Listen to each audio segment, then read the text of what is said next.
चाय पत्ती है क्या? बच्चे किसी पड़ोसी से लिया, पड़ोसी।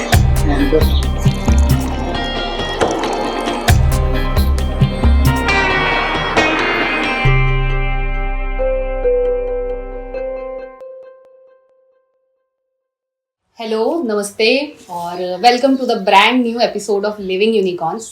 और आज के जो हमारे एक स्पेशल गेस्ट हैं, स्पेशल हमारे लिविंग यूनिकॉर्न हैं, उन्होंने हाल ही में एक बहुत ही इंटरेस्टिंग कैरेक्टर प्ले किया है और वो कैरेक्टर काफ़ी पॉपुलर हुआ है। बहुत ही बेहतरीन कलाकार हैं, उनकी जर्नी आज हम जानेंगे। मैं वेलकम करना चाहती हूँ one and the only Durgesh ji का। अरे थैंक यू। दुर्गेश जी, स्वागत है आपका लिविंग यूनिकॉर्न्स पे and thank you so much. और सबसे पहले आप बताइए कैसे हैं? मैं बहुत ही शांत हूँ। मतलब एक होता है ना, कई लोग बोलते हैं कि सुखी होना चाहिए। सुखी होने से ऊपर मैं समझता हूँ कि शांत होना चाहिए, तो मैं अभी काफी शांत। सर, तो ये जो आपने बात बोली कि सुखी होना एक अलग बात होती है, पर अभी आप फिलहाल में शांत फील कर रहे हैं, तो सर ये किसी वजह से ट्रांजिशन आया है या नहीं? ये आया है, मैं ट्रूथफुली बताऊं, पैसे से और एक काम को जो पूरी दुनिया ने एप्रिसिएशन दिया है उससे, कि ना हाँ ये लड़का कुछ अच्छा करता है और उसके मुझे 4 पैसे मिल जाते हैं, तो जीवन अच्छा चल रहा है, तो मैं शांत हूँ। सर ने हाल ही में पंचायत में एक बहुत ही इंटरेस्टिंग कैरेक्टर प्ले किया, जो कैरेक्टर काफी फेमस भी हुआ, काफी पॉपुलर हुआ जी, बनराकस, और लोगों को काफी पसंद भी आया। सर के मीम्स वायरल हो रहे हैं। सर का जो एक वन लाइनर है, वो डायलॉग है, वो बहुत फेमस है ना सर? देख रहा है विनोद। तो देख रहा है विनोद। सर विनोद क्या देखेगा, पूरी दुनिया देख रही है। तो पंचायत की जर्नी कैसे स्टार्ट हुई आपकी? देखिए, मुझे एक दिन कास्टिंग वे में है अपने नवनीत रांगा, उन्होंने फोन किया कि एक रोल है, आइए करिए। तो मैंने गया, ऑडिशन दिया उनको। ऑडिशन दिया तो वो था फर्स्ट सीजन में फोटोग्राफर का। अच्छा। फोटोग्राफर का ऑडिशन दिया तो 2-3 टेक में बोला कि अच्छा किया आपने, जो बाद में एस्पिरेंट के राइटर जी ने किया जी। और तो मुझे बोला दुर्गेश एक और रोल है, कीजिएगा क्या? तो मैंने बोला कि जरूर सर। तो वो था 2 बच्चे हैं मीठी खीर उससे ज्यादा बवासीर, वो वाला था वो। तो मैंने वो सीन किया तो वो भी पॉपुलर हुआ जी। लेकिन मुझे पता नहीं था कि मेरा रोल सेकंड सीजन में इतना बड़ा हो जाएगा। तो मुझे कॉल आया कि आपका सेकंड सीजन में 20 दिन का काम है। तो सेकंड सीजन आया, लोगों ने बहुत अप्रिशिएट किया, देख रहा है विनोद बहुत फेमस हुआ। लेकिन सेकंड सीजन में मैं कॉन्फिडेंट नहीं था, मैं ईमानदारी से बताऊं। उसके बाद मैंने बहुत सारे वो जो बोलते हैं इंटरव्यूज के कॉल आए, मैंने दिया नहीं। फिर थर्ड सीजन आया। थर्ड सीजन में मुझे बोला गया कि आपका काम 28 दिन का है। तो थर्ड सीजन किया, जिसमें मीटिंग अल्बम मीटिंग वाला बहुत फेमस हुआ था वो डायलॉग आपका। तो थर्ड सीजन किया। थर्ड सीजन के बाद मैंने थोड़ा बताना शुरू किया कि मुंबई में एक्चुअली क्या है कि आपको बताना पड़ता, जी मैं हूँ दुर्गेश, मैं हूँ बनराकस, मैं हूँ ये, मैं हूँ वो, बहुत बताना पड़ता है, तब जाके लोग थोड़ा रजिस्टर्ड करते हैं। तो इसलिए मैंने दिया और नए साल में ये मेरा पहला इंटरव्यू है। इसके लिए आपको थैंक यू। हमारा मतलब हम ग्रेटफुल हैं कि सर लिविंग यूनिकॉर्न्स पे आए हैं। सर आप कह रहे हैं कि कॉन्फिडेंट फील नहीं कर रहे थे, जो तो क्या वजह थी? सर कुछ नहीं, मेरे बाबूजी को ब्रेन हेमरेज हो गया था उसी दौरान। तो हुआ ये कि मैं थोड़ा दुखी हो ही जाता है इंसान, तो मैं उसी दुखी में मैंने शूट किया और उसी दुखी में मैंने लापता लेडीज भी किया, भक्षक भी किया और 1.5 बीघा जमीन भी किया, जो पिछले साल के मेरे काम जी। तो महाराजा में भी क्राउड में हूँ मैं, तो जो जुनैद खान जी की है, तो वो सब काम पिछले साल आए तो लोगों ने अप्रिशिएट किया। तो यही मतलब थोड़ा फैमिली, लोग बहुत इग्नोर करते हैं मुंबई आने के बाद फैमिली को, पर आपका जड़ ही है माँ बाप, और कोई हो या ना हो, सही बात। माँ बाप आपके जन है। जो कि आज मुझे ईमानदारी से बताऊं 25 साल हो गए एक्टिंग करते हुए, थिएटर में 12 साल और स्क्रीन पे 11 साल। तो अगर माँ बाबूजी मेरी मदद नहीं करते तो इम्पॉसिबल। वाह, सही, बहुत अच्छी बात बोली है आपने कि मुंबई हम जब आते हैं तो हम लोग सब सर कहीं ना कहीं बड़े बड़े सपने लेके आते जी, हैं। जी। और मुंबई आने के बाद हमको धीरे धीरे वो रियलिटी हिट करना स्टार्ट होती है। सर आपका एक्सपीरियंस कैसा रहा जब आप मुंबई आए? मुंबई आया तो एक्चुअली में मैं जब आया जी। उसके 3 महीने बाद मेरी फिल्म रिलीज हुई हाईवे। अच्छा। 21 फरवरी 2014 को। मैं 7 नवंबर 2013 को मुंबई आया था। तो उसके बाद फिल्म आई, लोगों ने अप्रिशिएट किया। फिर मैं डीएन नगर में रहता था, मेरा बैचमेट है सुकांत रे कोलकाता का, उसके साथ। तो 1-2 साल मैंने देखा ऑडिशन आ रहे थे पर लॉक नहीं हो रहा था मैं। तो फिर मुझे रियलाइज हुआ कि आराम नगर रोज जाना पड़ेगा, तो नए नए कास्टिंग वालों से मिलने के लिए। तो फिर मैं 3 साल मुझे उतना सही काम नहीं मिला, तो मैं आ गया वर्सोवा, जो कि एक्टरों का हब माना जाता है। वर्सोवा में 16 में आया मैं, 28 मई 2016 को। उसके बाद मैं रोज आराम नगर जाने लगा। फिर मुझे एक सीन मिलने लगे, 2 सीन मिलने लगे, तो वो मैंने कंटिन्यू किया, जिसमें मुझे लगता है मेरा पहला वायरल सीन था। डिजिटली आजकल बहुत वायरल हो रहा है, तो पहला वायरल सीन था पाब्लो यादव। तुम्हारा नाम क्या है? पाब्लो यादव। पाब्लो यादव। सही नाम नहीं बोले, सही नाम नहीं बोलेंगे। मम्मी पापा क्या नाम रखे हैं आपका? प्रदीप यादव। एक फिल्म छोटी सी थी डिज्नी हॉटस्टार की, बहुत हुआ सामान, संजय मिश्रा, राघव जुयाल, ये सब, आशीष आर शुक्ला जी की। तो वो वायरल हुआ आपको। उसके बाद फिर लोगों ने 2 सीन 3 सीन देने लगे। और एक तरह से मैं बोलूं, इन 24-23 सालों की मेहनत है जो 24 में एक आकार लेके आई। और ईश्वर करे सब कलाकारों के साथ ऐसा हो। और आगे उम्मीद करता हूँ कि और अच्छे रोल आए। सर जैसे कि आपने बोला कि 25 साल हो चुके हैं आपको एक्टिंग में, बहुत लंबा टाइम होता है। तो इतने सालों तक वो, क्योंकि सर बड़ा रोल, बड़ी पॉपुलैरिटी अगर बात हम करें तो आपने कहा कि 2024 में वो आकार मिला। इतने साल सर कभी ऐसा हुआ कि आपको निराशा हुई? हाँ, आप परेशान हुए? हुई बीच में हुई। तो एक बार मैं आपको बताता हूँ मैंने क्या किया, कि मैं घर चला गया, कि कुछ काम हो नहीं रहा था 3-4 महीने से। तो मैं घर गया, तो वहाँ पर एक मेरा जूनियर है एनएसडी का, श्याम सैनी, वो एक प्ले कर रहा था रुस्तम सोरा पारसी फॉर्म में। तो मैं उसके साथ लग के नाटक किया, मूड को फ्रेश किया, और फिर मैं आया। एक बार मैं परेशान हुआ, जो आपको बताया हूँ कि बाबूजी को ब्रेन हेमरेज हो गया था। तो उसमें मैं 6 महीना घर चला गया। मैंने सारा सामान बेच दिया। अच्छा। और मैं रूम नहीं छोड़ा, पर सारा सामान बेच दिया, चला गया कि देखते हैं क्या होता है। 6 महीने रहा, तब मेरे बड़े भाई ने बोला कि तुम चिंता मत करो, हम तुम्हारे सपोर्ट में हैं, तुम जाओ काम करो। तब मैं वापस आया। दादा, ये ड्रामा स्कूल में जाने का कैसे सोचा आपने? नहीं, देखिए, हाँ, ये बहुत इंटरेस्टिंग सवाल है कि हम लोग थे 9th में, नहीं 10th में थे शायद, 98 का समय था। उस समय एक फिल्म आई सत्या। हाँ। तो वो मैंने फिल्म नहीं देखी जी। मेरी दोनों बहनों ने देखी। दुर्गा पूजा में पंडाल लग के नहीं होता है, हाँ। उसमें देखी। अच्छा। तो उन्होंने बोला दुर्गेश एक एक्टर आया है, बहुत अच्छा काम कर रहा है, ये वो। तो उसके बाद बहुत इंटरव्यूज आए उनके, हिंदुस्तान अखबार हमारे तरफ आता है उस समय। तो 98 से 10th किया, उसके बाद 11th 12th किया, और मैं वो पढ़ता रहता था उनके। तो उसमें जिक्र होता था कि उन्होंने 3-4 बार एनएसडी दिया, उनका हुआ नहीं। तो मैंने बोला ये एनएसडी क्या चीज़ है, जरा चलते हैं। तो मंडी हाउस की बहुत चर्चा की, बेरी जॉन की बहुत चर्चा की। तो मैं आया 2001 में, बेसिकली आया आईआईटी का एग्ज़ाम देने के लिए।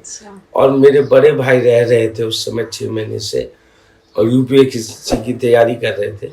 तो उन्होंने बोला कि दुर्गेश आप दिन भर पढ़िए और शाम को पर्सनैलिटी डेवलपमेंट के लिए थिएटर कीजिए।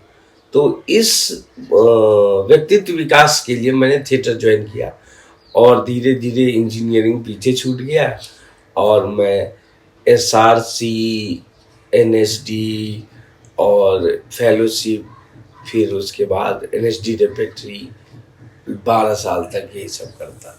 इंजीनियरिंग कंप्लीट करी आपने? नहीं, इंजीनियरिंग का टेस्ट ही क्लियर एडमिशन नहीं लिया? ले मतलब स्कूल करने के बाद वो टाइम जो दिल्ली में था, फिर आपने ड्रामा को दे वो एक्सपीरियंस था फर्स्ट टाइम में आप सिलेक्ट हो? नहीं, मैं एसआरसी में तीसरे अटेम्प्ट में सेलेक्ट हुआ जी, एनएसडी में दूसरे अटेम्प्ट में सेलेक्ट हुआ, फेलोशिप पहली बार में मिल गया, और रेपेट्री में दूसरे अटेम्प्ट में सेलेक्ट हुआ। तो वही लोग कई बार सोचते हैं कि मेरा एक बार में नहीं हुआ तो छोड़ देता हूँ। ऐसा नहीं करना चाहिए, क्योंकि जीवन बहुत बड़ा है। इसको आपको देखना होगा कि बॉम्बे आने के बाद आप कितने एलिजिबल, आपका ऑडिशन कहीं गया, उसके बाद आपके बारे में पूछा गया कि इसने क्या किया है, अच्छा कर रहा है पर क्या किया है, तो अगर उसके बारे में बताया जाए तो लोग ट्रस्ट करते हैं। आप नॉर्मल कहीं से नहीं है और आपका ऑडिशन अच्छा है तो वो 1-2 लोगों में छट जाता है। तो ये मुझे पता था, तो इसीलिए मैंने इतने प्रयासों में अपना कंप्लीट किया। और सर फिर एनएसडी के 3 साल कैसे बीते? ऐसा कुछ? एनएसडी के 3 साल बहुत अच्छे टीचर मिले, बहुत अच्छी हमारी जो निर्देशिका थी उस समय की डायरेक्टर अनुराधा कपूर, उन्होंने बहुत सपोर्ट किया। हमने बहुत अच्छे प्रोडक्शंस किए। एक क्या होता है ना कि थ्योरी और प्रैक्टिस दोनों उसमें साथ चलती है, और वो बहुत ही क्लियर नहीं रहता, उतना क्लियर नहीं रहता, पर बाद में थोड़ा थोड़ा क्लियर होता रहता है कि अब जैसे क्लियर हो रहा है कि वो क्या सिखा रहे थे, हमने क्या किया, और अब मैं क्या कर सकता हूँ।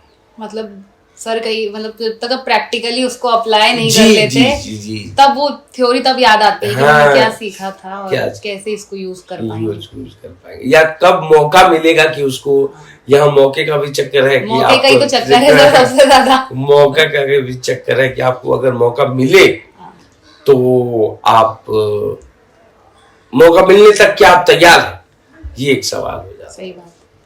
शैतान स्टूडेंट थे आप या कैसे स्टूडेंट थे? मैं बहुत वायलेंट था, पर मैं बहुत चेंज हुआ एनएसडी करने के बाद। तो मतलब गुस्सा आता था आपको, लड़ाई वड़ाई हो जाती थी? नहीं, मेरा ये था कि ट्रूथफुली क्यों नहीं कर रहे हो? अच्छा। सरकार हमारे ऊपर इतना पैसा खर्च कर रही है, ट्रूथफुली क्यों कर रहे हो, क्यों मस्ती कर रहे हो, मेरा ये कंसर्न होता था। और बड़ा एक कंफ्यूजन सा था कि मैं बहुत सिंसियर हूँ, ऐसा ओढ़ रखा था मैंने, पर ऐसा कुछ था नहीं। मैं आपको बता दूं, बहुत लोगों को क्या होता है ना, हार्मोन भी चेंज होता है उम्र के साथ। तो उसी में मेरा एक लड़की के प्रति क्रश हुआ, तो उस लड़की ने मना किया, तो वो भी मेरा एक डिप्रेशन का दौर रहा। लेकिन मैं कुछ ही महीनों में मैं समझ गया कि ये सब नहीं करना चाहिए। आदमी को काम पे पहले फोकस करना चाहिए, फिर थोड़ा पैसा आता है, फिर चीजें सही होने लगती हैं। पर दादा कहीं ना कहीं वो उम्र की खूबसूरती रहती है ना। ये अब समझ में आता है, हार्मोन्स तो है कि वो वैसा अब नहीं हो पाएगा।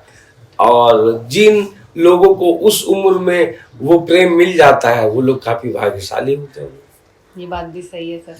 तो दादा क्या उसके बाद आपने कभी ऐसा नहीं सोचा कि रिलेशनशिप को प्राथमिकता दी कि मैं? नहीं, उसके बाद मैंने रिलेशनशिप को कभी प्राथमिकता नहीं दी, और मैं सिर्फ काम पर फोकस रहा। और बहुत होता है तो मैं आज तक समझिए मैंने फुल डेट नहीं किया है कि कंप्लीट, कि आप अच्छे हो मैं अच्छा हूं चलो चाय पीते हैं, ऐसा नहीं किया मैंने। तो आपको जैसे किसी ने अप्रोच किया होगा कभी, तो क्या आप नहीं, मतलब आपको अंदर से नहीं आता था क्या कि मैं आगे बढ़ना नहीं, चाहता हूं? अंदर से मुझे आता था वो, लेकिन मैं समझ जाता था ये हार्मोनल चेंज है, ये कैरियर नहीं है। लेकिन नाउ आई एम फीलिंग कि अप्रिशिएट करना चाहिए, अप्रिशिएट करना चाहिए। तो दादा वो दरवाजे तो खुले रहते हैं ना अभी। हाँ, दरवाजे तो खुले रहते हैं, पर ये रहता ना कि आपको चाय पसंद है जी। तो वो जो पसंद है वो फिक्स है, हाँ। और दुर्गेश को चाय पसंद है वो फिक्स है, लेकिन और क्या चीज नहीं पसंद है। हाँ। वो चीजें, बहुत चीजें होती हैं। और मैं आपको ईमानदारी से बता दूं, ऑन रिकॉर्ड बता दूं, मेरे भैया भाभी का रिलेशन, मेरी बड़ी बहन जीजा का रिलेशन, मेरी छोटी बहन जीजा का रिलेशन बहुत ऊपर नीचे होता है, और मेरे माँ और बाबूजी का रिलेशन वो ईश्वरीय है, वाह। वो सबका होता है, वो सबका होता है। जी। बट व्हेन यू ऑब्जर्व ना कि आज की लड़कियां चाहती क्या है, वो थोड़ा मुश्किल हो जाता है, वो थोड़ा मुश्किल। करेक्ट। ये समझना, मैं समझ सकती हूँ सर। टाइम के साथ लोगों के थॉट्स में भी बहुत चेंज हाँ। आता है, वो खुद क्या चाहते हैं कई बार नहीं पता रहता। सही बात है। और दादा पंचायत के बाद क्या चेंजेस आए आपकी लाइफ अभी में? मैं ईमानदारी से बताऊं, मेरे पास बहुत काम के ऑफर आए, लेकिन सारे काम पंचायत के ही इर्द गिर्द लग रहे थे। हाँ। कि आप प्रधान बन रहे हैं, अब ये हो रहा है, ये हो रहा है, वो सब समझ में नहीं आया, तो मैंने उन कामों को मना किया। वैसे मैंने पिछले साल इतना काम कर लिया है कि इस साल का कोटा पूरा है। अरे वाह। कि अगर इस साल अगर वो काम आए तो वो 2024 से ज्यादा प्रभावित छोड़ेगा, और 2026 के लिए भी तैयारी कर रहे हैं आपकी दादा। क्योंकि अभी यही बात हम कर रहे थे, तो आप एक्साइटेड हैं कि आपको, क्योंकि कैरेक्टर्स मिल रहे होंगे, आपको ऑफर्स आ रहे हैं, पर हम जानते हैं कहीं ना कहीं इंडस्ट्री में स्टीरियोटाइप भी कर देते जी, हैं जी, कि जी। वो कैरेक्टर पॉपुलर हो गया, उससे मिलता जुलता कैरेक्टर ही आपको ऑफर होता है जी, जनरली। जी। आप क्या चाहते हैं उस चीज में? नहीं, मैं चाहता हूँ कि मैं डिफरेंट करूँ, लेकिन थोड़ा देखिए, स्टूडियो हो जाना भी गलत नहीं है, पैसा और सिक्योरिटी आती है। Exactly. आती है, लेकिन अगर आपको इतना पैसा मिल रहा है या है आपके पास कि आप चैलेंज ले सकते हो, तो चैलेंज लेना चाहिए। कहीं ना कहीं मतलब दादा स्टेबिलिटी है अगर हाँ, आपके पास, हाँ। तो आप एक्सपेरिमेंट कर सकते हो, अदरवाइज तो सर फिर जो काम है वो हमको करना ही है। जब आपके पेट में खाना ही नहीं है तो इफ बट रह नहीं जाता ना। ये बात भी सही है। तो इतने सालों में आपने क्या क्या देखा मुंबई में? कुछ आप हमारे यंग एक्टर्स को भी कुछ बताना चाहें? मैं ये देखा कि आराम नगर 6 घंटे रोज जाना चाहिए। अच्छा। चाहे आपका ऑडिशन हो या ना हो, ओके। 6 घंटे रोज जाना चाहिए। जाइए, रोज कास्टिंग वालों के पास मत जाइए, पर अपने दोस्त बनाइए, आपका एक सर्कल बनाइए। तो और मैं सबको, मेरा ये मानना है कि एक अभिनेता भी एक सामान्य आदमी ही होता है। आप उसको स्क्रीन पर देखने लगते हो तो आप उसको गॉड गॉड बोलने लगते हो, जो कि गलत है। मैं आज भी जमीला पे 4 घंटे रहता हूँ, चाय पीता हूँ, सबसे बात करता हूँ, तो वो चीज, मैं कोई स्पेशल आदमी नहीं, मैं एक सामान्य आदमी हूँ, मैं एक एक्टर हूँ, ये मैं कहना चाहूंगा। और यही सोच के आराम नगर 6 घंटे आप ड्यूटी की तरह जाइए, मिलिए, चाय पीजिए, और जब ऑडिशन इंट्रो चल रहा है देते रहिए। क्योंकि जिस दिन आप बॉम्बे आते हैं उसके 10 साल के अंदर अगर आपने 2-4 काम नहीं किए तो आप बुरे फंसेंगे। 10 साल के अंदर अगर आपने कुछ ठीक ठाक से हाँ। काम ढंग के नहीं करे तो आप मतलब फ्यूचर खतरे में है, हो सकता है आपका। तो कैसे, मतलब किस हिसाब से आप बता मैं रहे ये हैं? बताना चाह रहा हूँ कि 10 साल में आप 4 सीन दिखे हम्म, तो आप डाटा में चले गए, हाँ। फिर आपको लोग कॉल करेंगे। लेकिन अगर आप 10 साल नहीं काम कर रहे तो अगला 10 साल फिर आपको उतनी ही मेहनत करनी है। 20 साल ऐसी हो गई जिंदगी की, 20 साल गए तो अब तो हो गया सब कुछ, उम्र भी हो जाती फिर अगला 10 साल नहीं किए तो उसके बाद तो लाइफ ही खत्म। लाइफ खत्म है। मुंबई में कहीं ना कहीं दादा समय जल्दी बीतते हुए दिखता भी है ना हमें। उस समय जल्दी, मैं अभी 7 नवंबर 2013 को आया था और आज देखिए 25 जनवरी 2024, 2025 आ गया है। 25 आ गया। आराम से। प्रमोशन होता रहता तो ये बार बार अच्छा कुछ नहीं है। चलो मैं भी करता हूँ। तभी मैं जानबूझ के देख पाते ऐसे उठाया, फिर मैं ध्यान नहीं अच्छा है, काफी अच्छा है। ऐसे रखना है। लिविंग यूनिकॉर्न अच्छा तो है। यूनिकॉर्न पता है आपको क्या होता है? 7वां घोड़ा। दादा को पता है इस बारे में। सर जैसे अभी हम लोग वो एक्टिंग की बात कर रहे थे, तो जैसे एक्टर्स में कई बार होता है ना सब बिना सोचे समझे एक तो मुंबई आ जाते हैं, क्योंकि कहीं ना कहीं ग्लैमर भी अट्रैक्ट करता है, और बहुत साल होने के बाद भी जब काम नहीं मिलता है तो एक लेयर आ जाती है उनके साथ कि आप सोसाइटी के सामने खुद को कैसे प्रेजेंट करोगे। तो उसके बारे में दादा क्या कहना है आपका? मेरा ये मानना है कि देखिए आप कुछ भी कीजिए, एक्टिंग की पहली एक्सरसाइज होती है ट्रूथ।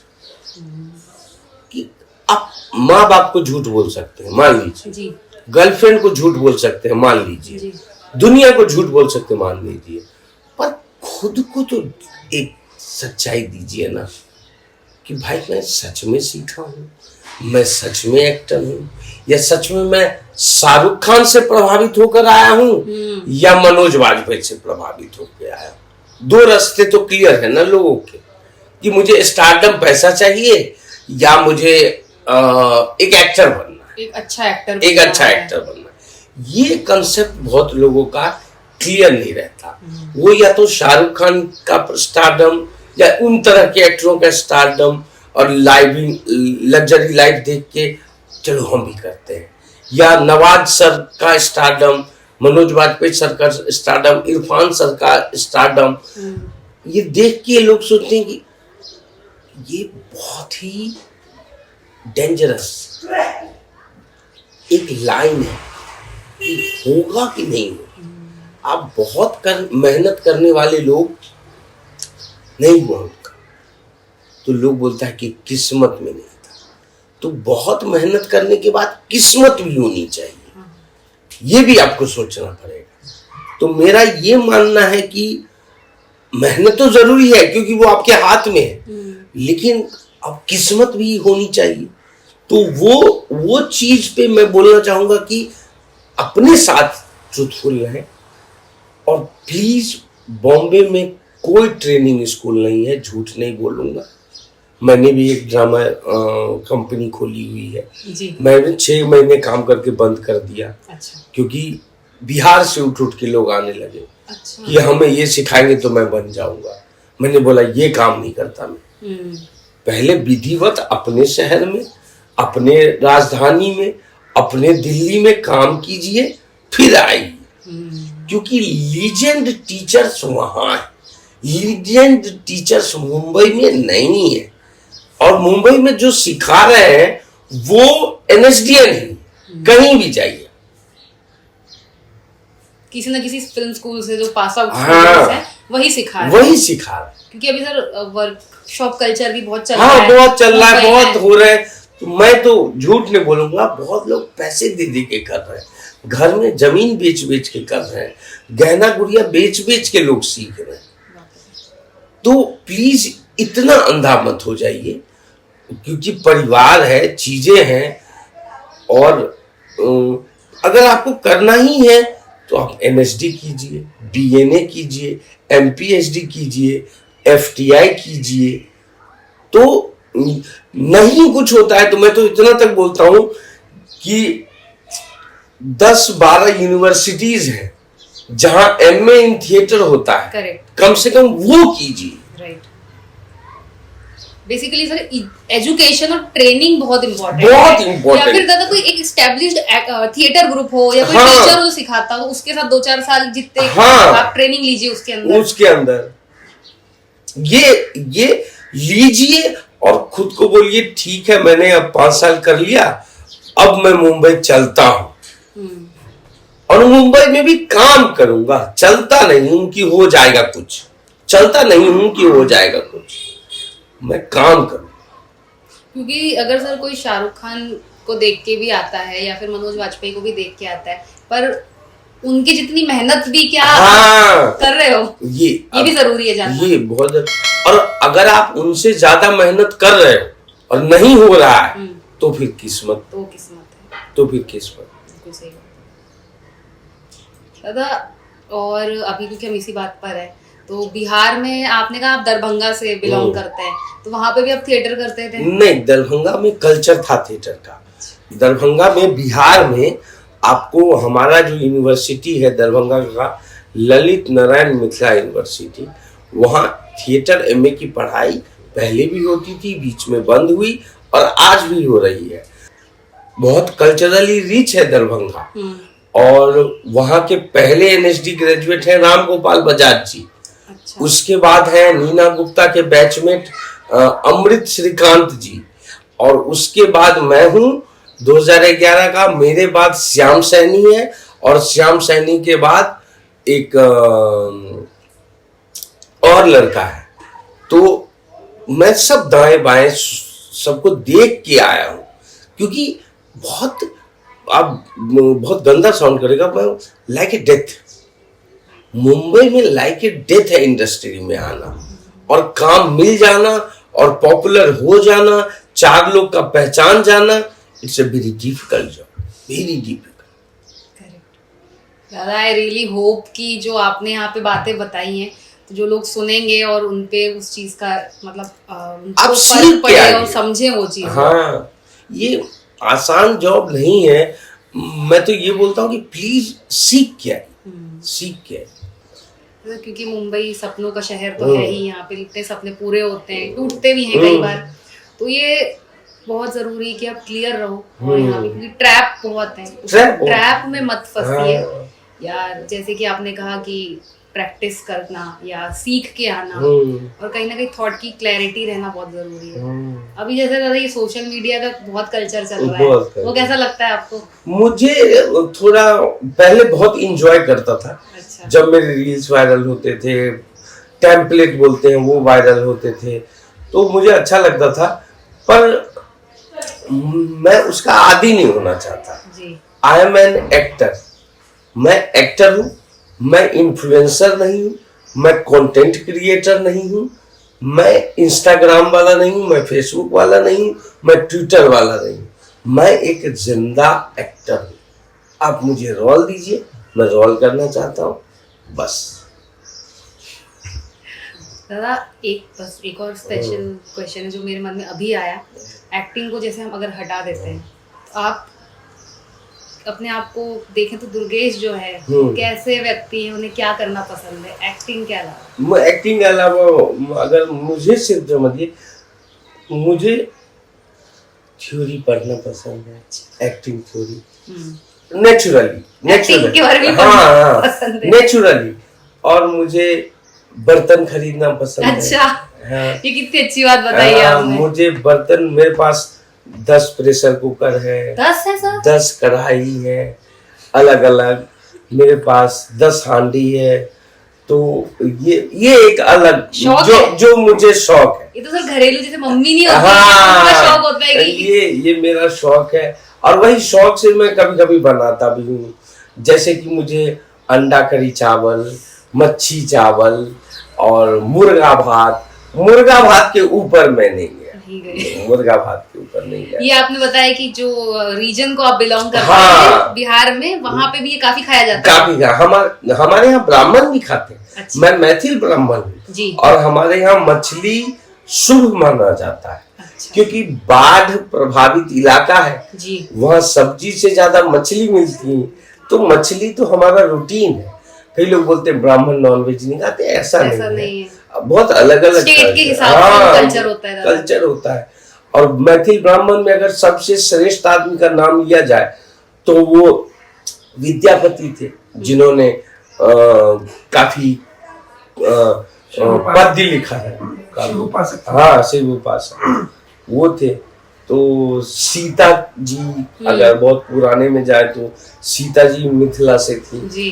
और वो नेपाल और नेपाल का तराई वाला इलाका, ये सब मैथिल पंडितों का है।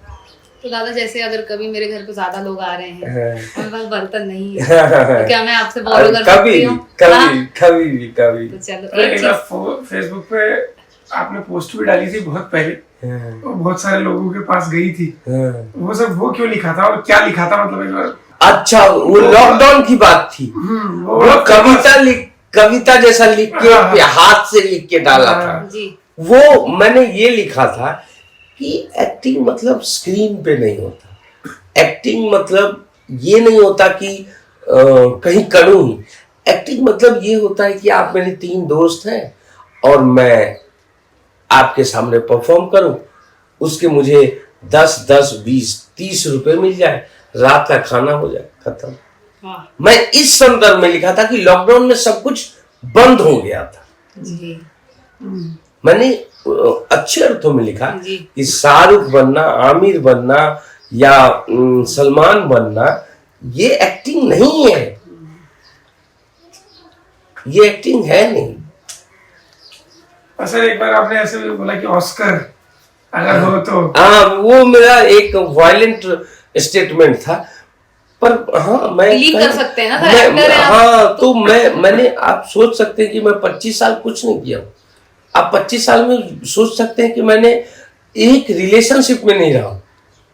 आप 25 साल एक लड़का सिर्फ एक्टिंग कर रहा है, तो वो लड़का तो इतना कॉन्फिडेंट होगा ना कि अगर अच्छी स्टोरी दें तो मैं आपको ऑस्कर दिला सकता हूँ। वाह मतलब इस बार मैं सॉफ्ट नोट में और पूरी अंडरस्टैंडिंग के साथ बोल रहा हूँ, पर हर पॉडकास्ट या इंटरव्यू में आप उतने शांत नहीं होते, कई बार वायलेंटली निकल भी जाता है। जी तो अगर किसी को बुरा लगा हो तो सॉरी बोलता हूँ इस माध्यम से, पर मैं आपको बता दूं कि मेरे में कैलिबर है। दादा वो कैलिबर हम सबने देखा है और उम्मीद करेंगे कि आगे भी वो कैलिबर बहुत रिफ्लेक्ट हो। और दादा क्योंकि अभी एक और बात पूछनी है, क्योंकि उस बात से ही मुझे वो थॉट आया कि सर 25 साल इतना लंबा समय होता है, 5 साल 7 साल में लोग फ्रस्ट्रेशन फील करने लग जाते हैं या दुखी होते हैं क्योंकि काम भी नहीं मिलता है। मुंबई में खर्चा इतना होता है, रेंट की बात हम कर ही रहते हैं कि रेंट कितना पे करना पड़ता है।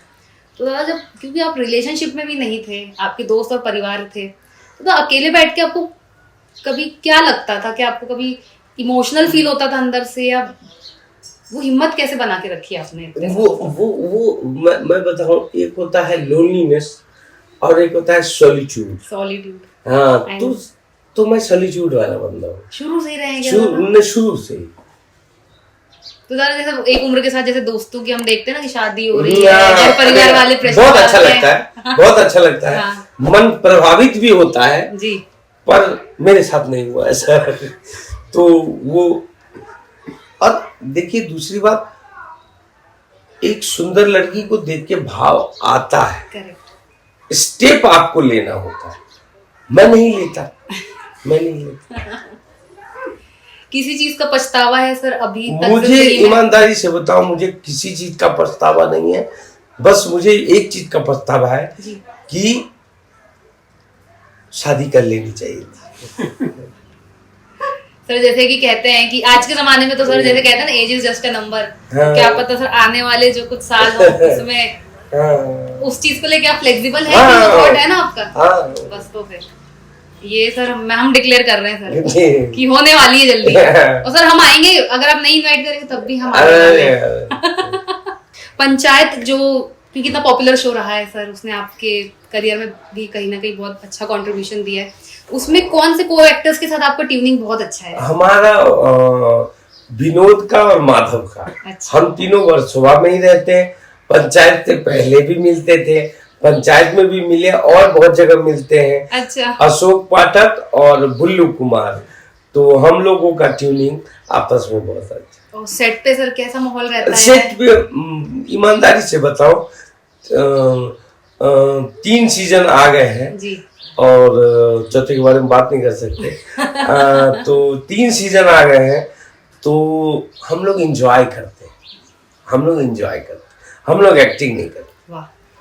हम लोग एंजॉय करते हैं। दीपक मिश्रा हो, कोई भी हो, सिनेमेटोग्राफर अमिताभ सर हो, मेन मालिक है अर्नब सर, अर्नब सर, वो है, हम लोग एंजॉय करते हैं।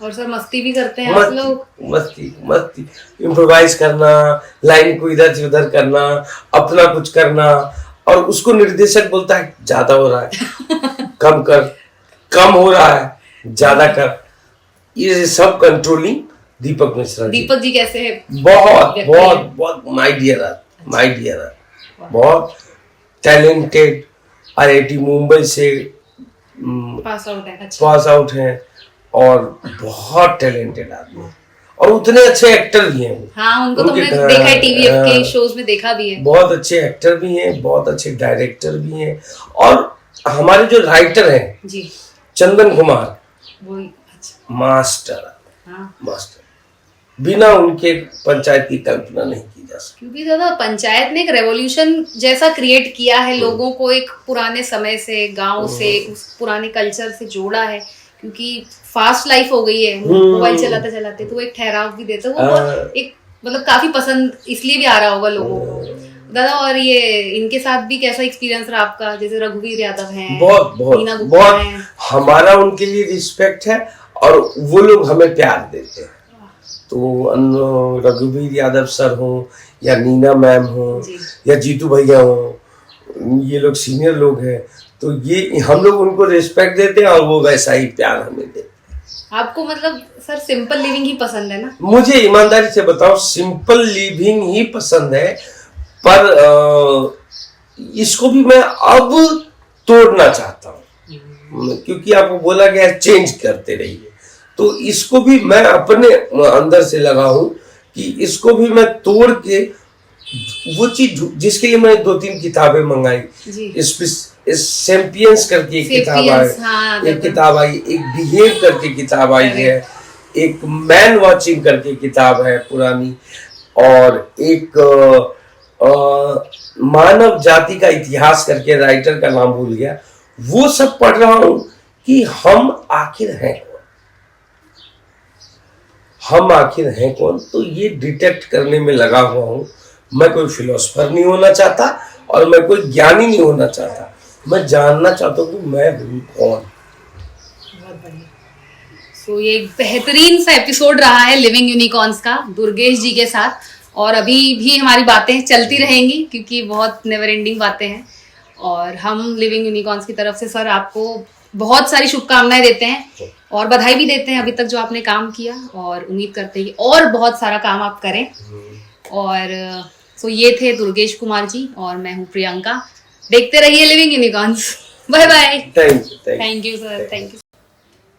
12 साल तो मैंने, जितना लोगों का स्टार्टअप होता है उतना तो मैंने सीखने में दिया है, और मैं पूरी गहनता से सीखा, और अब मैं मेरे इंस्टाग्राम फेसबुक पे देखिएगा, मैं किताबें बहुत पोस्ट करता हूँ। मैं कहता हूँ कि मैं प्रैक्टिस कर लिया 12 साल, अब उसको ग्रामर पे लाऊं, ताकि मेरा काम और साफ हो।